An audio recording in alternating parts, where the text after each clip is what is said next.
রাম মন্দিরের ভেতরে তো অ্যালাউ ছিল না, তবে এইটা হচ্ছে শুরু, যেখান থেকে শুরু হয়েছে। এর আগেও বোধহয় আছে, জানি না। তবে ওই যে সামনে হচ্ছে আমাদের হোটেল, এখানটায় আমরা থাকছি। হোটেল তো না, আশ্রম, কি বলে, আশ্রম, হ্যাঁ। আর এটা হচ্ছে আর একটা গেট। এত সুন্দর এই কাজগুলো করা না, মানে দেখবার মতো। আর যেহেতু সূর্যবংশের ছিল, ওই জন্যে এই যে লাইটিংগুলো দেখছো পুরোটা জুড়ে, এই রোডটা ধরে যতদূর তুমি যাবে এইটা তুমি পাবে। মানে এক কথায়, আর কাজগুলো আমি তোমাদের একটা কাজ দেখাই, অত তো দেখানো সম্ভব না, চলো। মানে পুরো রামায়ণটা এখানটায় তুলে ধরা আছে। তুমি যত দূর যাবে এই রোডটা ধরে ঠিক এরকম কাজ পাবে। যাবো, বকবে না তো, চলো গিয়ে দেখি।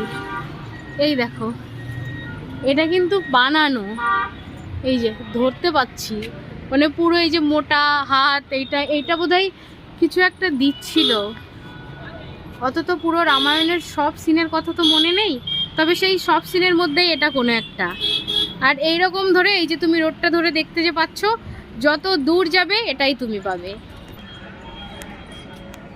সেই সময়টাতে তো ছিলাম না, কিন্তু এখন যে এখানটায় আসতে পেরেছি, এই জায়গাগুলো দেখতে পাচ্ছি, সত্যি কথা অনেক অনেক ভাগ্যবান হলে বোধহয় এইসব দর্শন করা যায়। বিশেষ করে আমার মতো মানুষ, মানে কোনো প্ল্যানিং ছাড়াই এত জায়গার দর্শন হয়ে গেছে। অনেক মানুষ আছে প্ল্যানিং করেও আসতে পারিনি। আর আমার হচ্ছে, ধরো কালকে আমাকে বলেছে, আজকে আমি গাড়িতে উঠেছি, এইরকমভাবেই আমার এই এত যতগুলো তীর্থ করলাম সবকটাই এইভাবে করা।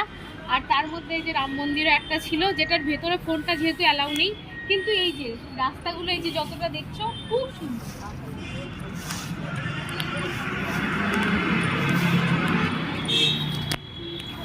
মানে এখান থেকে মনে হচ্ছে যেন বাড়িতে না গেলেই ভালো, একটা দিন যদি থাকতে পারতাম। কিন্তু আমাদের এখান থেকে আজকেই বেরিয়ে যেতে হবে।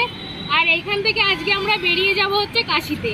কালকে কাশিতে থাকবো, পরশুদিনও কাশিতে থাকবো, তারপরে কাশি থেকে বেরোবো।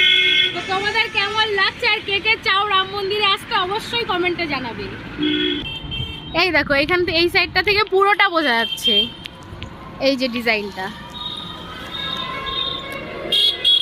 এত সুন্দর কাজগুলো করেছে ওই ব্রিজের নিচে দিয়ে, এইখান দিয়ে, মানে সামনে থেকে না দেখলে বিশ্বাস করবে না যে কতটা সুন্দর।